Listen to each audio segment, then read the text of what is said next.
Hi, folks. With Tacitus today, your pushback channel, and thank you for joining this audio live stream. In this essay, I'd like to talk about the issue of a course that I discovered, a university course I stumbled across recently, and it's called Cultural Criticism Studies. What the fuck does that mean, you might ask? Well, it's a course. I'll make it easy for you, but go online and have a little look. It's a course that talks about how evil whitey is. And how particularly evil Christians are. In fact, even men are. So male Christian, white male Christian, the epitome of evil. You cannot get more evil than this. And it goes into exhaustive detail, mostly imagining rather than cataloguing the sins and evilness of white people. Heavyweight cherry picking. No other race of people anywhere gets the same sort of brutal scrutiny, and again, the fantasizing is a huge part of it.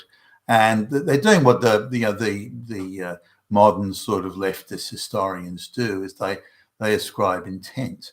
So if an event happened in history, then its intent was evil, and it was white people. It was the very epitome of evil upon evil upon evil. And rather than trying to explain it factually, on the basis of what was going on at the time, 500, 600, 1,000, whatever years ago.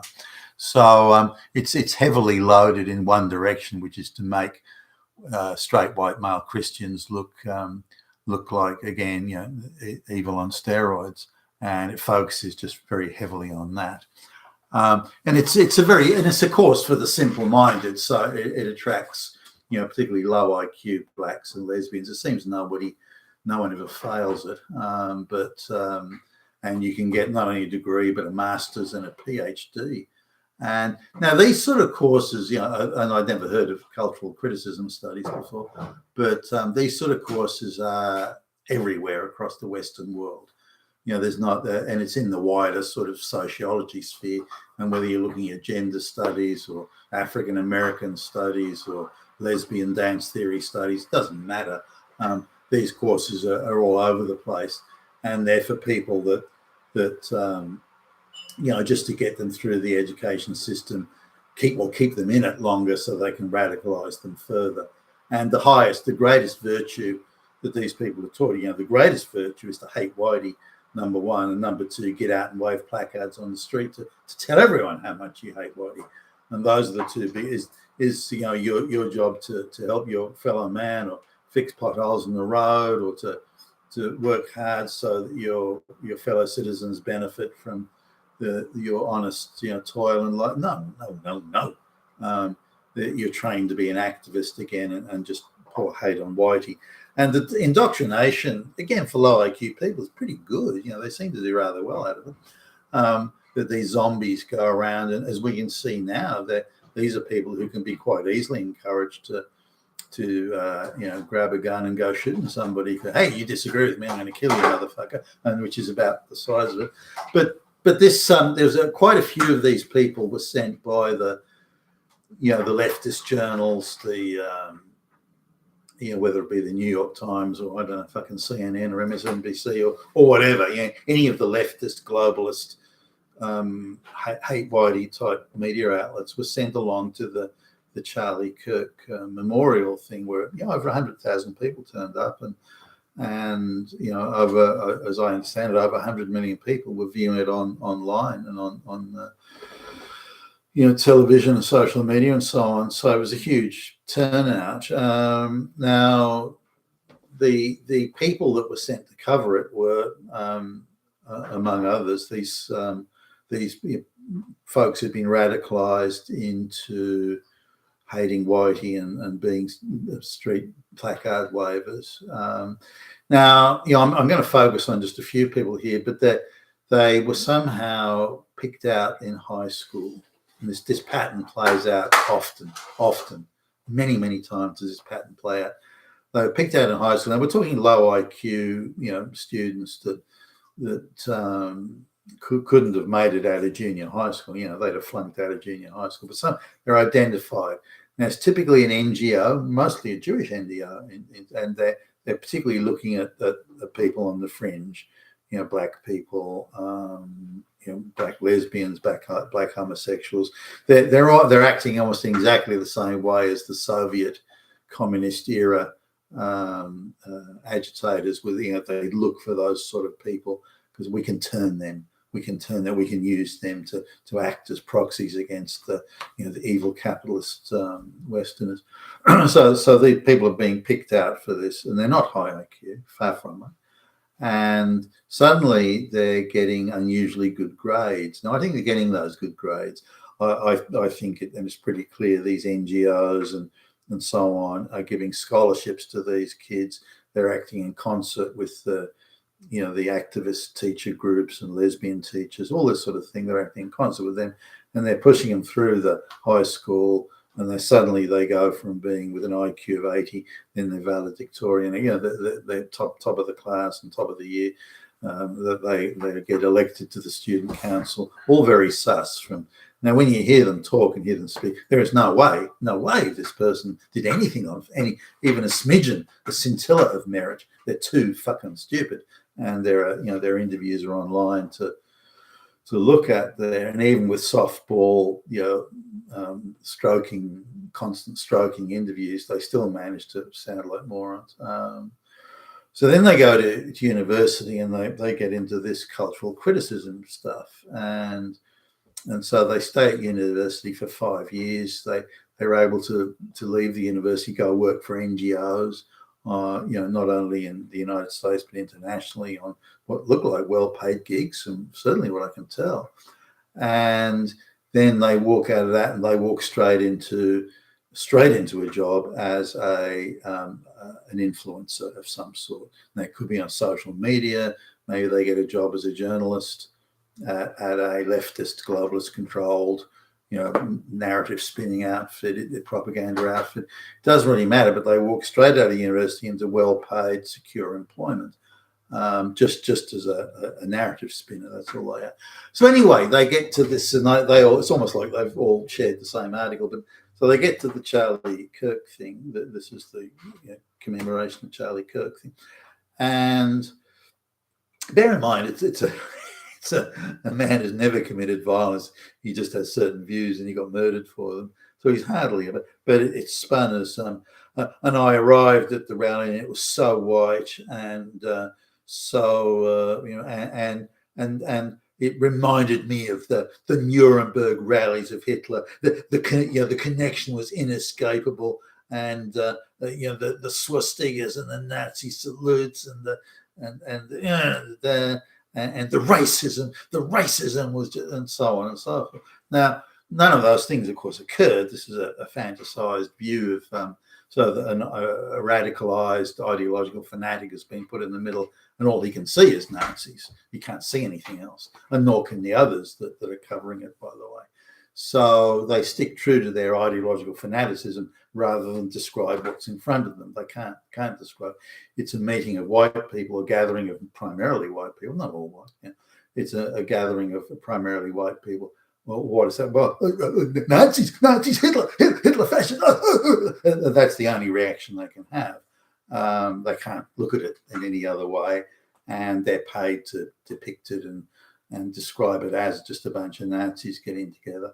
And I'm not saying that Charlie was a Nazi. I'm just saying that Hitler was everywhere. I saw a million Hitlers that day, all carrying a swastikas and Sieg. That's all I'm saying. So they try and spin it in ridiculous and absurd ways. No, I'm sure the radicalized university youth would see that, for example, Charlie Kirk believed that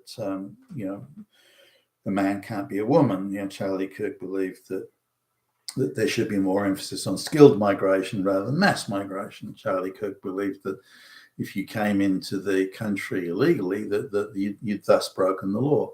Things like that, things that are very, very basic. You don't, hardly needs to be debated, does it? I mean, they're statements of absolute fact, but that doesn't matter because the oppressed people of the earth, it can't be said that they break the laws. They're desperate, so they're allowed to. And Charlie Kirk, wasn't supporting the oppressed and the victims and And so they come at it from an absolutely ideological perspective.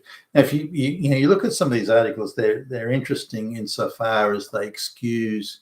They say anybody without social power, and this is relative. Only white people have social power. Anybody brown and black, gay, lesbian, this sort of stuff. Anyone that doesn't have social power can't really break the law. They just can't, because they're desperate and needy, and because they have no social power, we can't judge them as having responsibility for what they do. We just can't.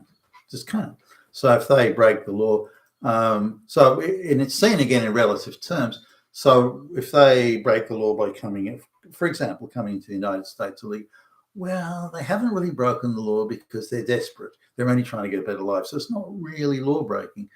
Okay, so they steal and rob. Well, they're not really breaking the law because they only did that because they needed to. They had to. So it's not really breaking the law when they do it.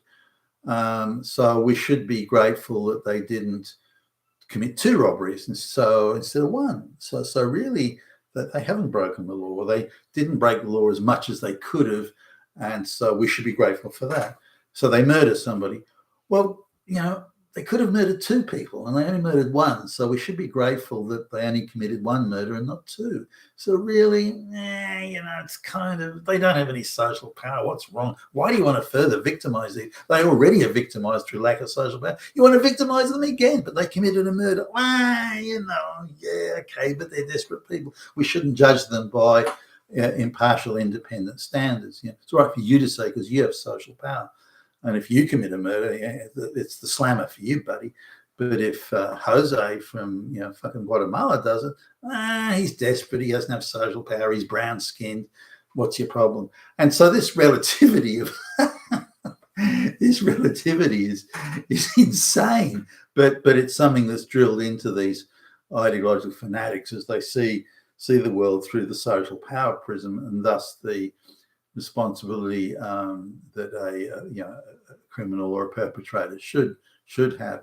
Now, the swings over the other way, that if a bunch of white people get together and start commemorating, for example, Charlie Kirk's life and accomplishments, then that's Nazi, that's fascist, that's the thin end of the wedge. Now, the things that these people are taught are that the Nazis were against homosexuals, the Nazis were against gypsies, the Nazis were against people. They thought Germany should be for the Germans, the Nazis. I mean, what a revolutionary thought, that Germany should be for the Germans. Fuck, that is so fucking, that's evil, that's it. Now, if you say that Guatemala should be for the Guatemalans, that's okay. That's all right. Should Israel be for the Jews? That's all right. But if it's a white country, then no, then it's only evil if white people should do it. But they were taught, I have been taught, if you look at the course material again, I went online, it took me 5 minutes, I know what's going on here, that they were saying that they could say, well, the Nazis were against homosexuals, homosexuals and lesbians. The Nazis were against the gypsies, the brown people. They were against Jews, and they thought Germany should be for the Germans. And the Catholic Church was also fighting communists and Marxists very much. The Marxists were attempting to eradicate the church completely, so it was a struggle for survival, for power on one side, survival on the other. And the majority of Marxist activists were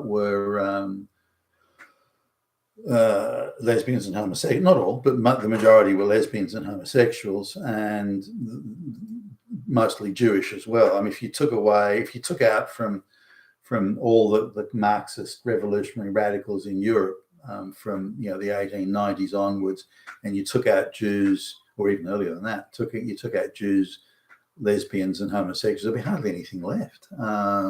And that the Catholic Church quite reasonably saw this, as indeed did the FBI in the 1930s. The Catholic Church saw this and thought, well, that's the enemy. That they're the people that are trying, which they were, they're the people trying to eradicate the church, and it's those people we have to fight against. And they did with some vigor and some success too. And the Catholic Church has never been forgiven for that. So it's primarily a gay lesbian thing. and a Jewish thing to aggressively rile against Christianity and more broadly the Catholic Church. And then coming back to the idea of the Nazis. So anyone that's against gay, lesbian sort of supremacy must be a Nazi. Anyone who's believes that a white country should be for the white people and Germans for the Germans, Nazi. Anyone who's against sort of brown people coming in like the gypsies, that's a Nazi. So it's a very reflexive thing of well, if you're against this, you must be that. You can be nothing else but that. And that's really what they're taught in these courses. So when they go to the Charlie Kirk Memorial, they see the white people around. Well, are you against mass migration? Nazi. Do you think a man can't be a woman? Nazi. And you want to, remigrate the brown people back to South America? Nazi. And that's it. That's just their automatic response. But they've got no idea what they're talking about. And it's all a load of nonsense. You've been with Tacitus today, your Pushback channel. Thank you for listening.